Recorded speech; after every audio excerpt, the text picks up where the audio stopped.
Welcome to Satvikarya Day 4 Challenge.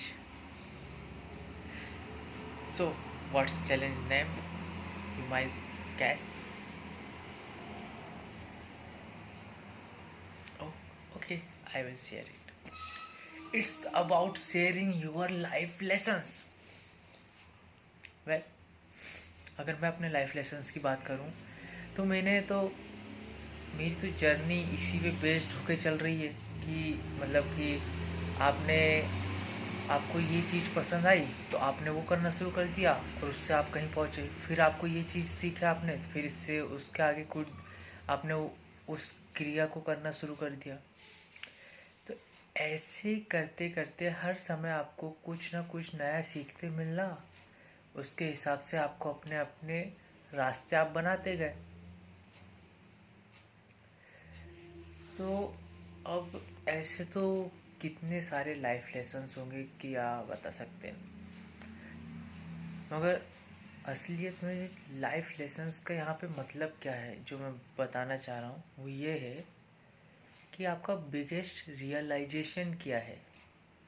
कि ऐसी कौन सी चीज़ है जिसे आपने रियलाइज़ किया हो और आपको एकदम अंदर से खुशी मिली हो कि हाँ यार ये चीज़ है जिस पे मुझे चलते ही रहना है हमेशा। ये रियलाइजेशन जिसके लिए आपने अपने आप को ट्रांसफॉर्म करा हो और उसके बाद उस पर आप सस्टेन भी रहो और सस्टेन रहे हो, तो ये आपका बिगेस्ट लाइफ लेसन कहलाएगा।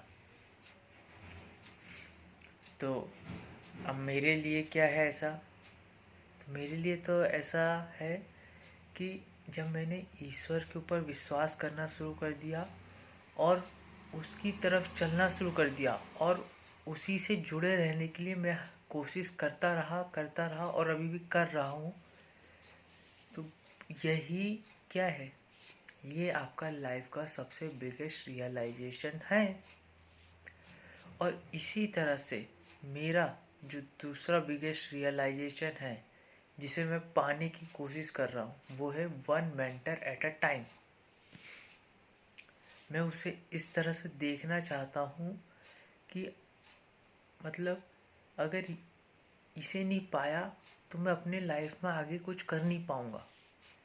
तो ये मेरे लिए बहुत बड़ा बिग रियलाइजेशन है जिस पे मैं काम कर रहा हूँ। और अगर इसके बाद बिगेस्ट रियलाइजेशन की और बात करें तो अपने माताजी पिताजी परिवार से और जुड़ने की इच्छा के लिए बढ़ते रहना, ये भी एक बहुत बिगेस्ट रियलाइजेशन है जिस पे मैं चल रहा हूँ। अब मैं आपको डेट एंड टाइम एग्जैक्टली नहीं बता सकता कि मेरे को बिगेस्ट रियलाइजेशन कब हुआ कहाँ हुआ।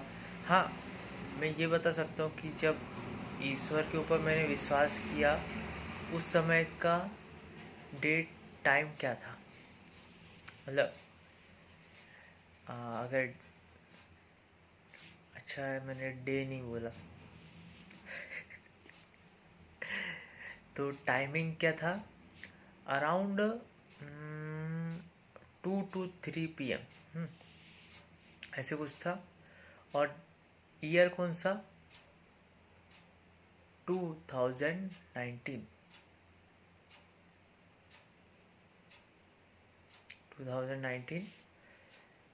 14 दिसंबर से 21 दिसंबर के बीच में वो समय था मेरे लिए जब मेरे को सबसे ज़्यादा बिगेस्ट रियलाइजेशन हुआ।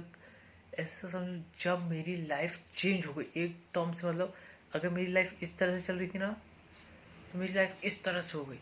कि ऐसा समझो पूरी डायरेक्शन ही बदल गई। मैं इस तरह से जो दिखा रहा हूँ वो डायरेक्शन बदलने के चक्कर इसमें दिखा रहा हूँ।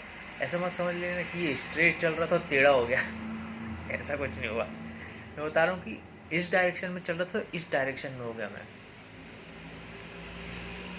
इतना बड़ा लाइफ का चेंज हुआ था मेरे साथ। और फिर अब मैं अपने बिगेस्ट रियलाइजेशन में और आगे बढ़ रहा हूँ। तो जो इसके बाद था वो मेरे ख्याल से मैंने जब एनीमे देखा तो उसके प्रति जो महसूस हुआ, उससे जो जुड़े रहने की इच्छा, मतलब कि कुछ हो जाए यार इसे छोड़ना ही नहीं, वो मेरी लाइफ में पहली बार था कि जब मैंने कोई चीज़ को देखा हूँ और उसके लिए मैंने इंटरनेट पे सर्च किया हूँ कि ये क्या है। वो एनीमे ही है। एनीमे के लिए मैंने सर्च किया था जब मैंने नारुतो देखा था तब। उस तो मेरा दूसरा बिगेस्ट रियलाइजेशन था, क्योंकि उसने मेरे को जो फीलिंग्स दी, जो इमोशंस दिए, जो रियलाइजेशन दिया, वो मेरे को कोई और कहीं से ला के ही नहीं दे पा रहा, ऐसा दिया था बिल्कुल। और फिर अभी मैं जो चल रहा है one mentor at a time, अभी उस पर काम कर रहा हूँ मैं। ये मेरा थर्ड बिगेस्ट रियलाइजेशन हो जाएगा। और फिर इसके बाद मेरे को और भी रियलाइजेशन करने हैं। किस पे? शारीरिक लेवल पे, सामाजिक लेवल पे, आध्यात्मिक लेवल पे। और ये तो बहुत ही कम है, इतना भी नहीं, अभी तो इतना सारा करना है, बहुत सारे रियलाइजेशन करना है। अच्छा, टाइम एक्सीड हो गया। साथी कार्य साइनिंग ऑफ।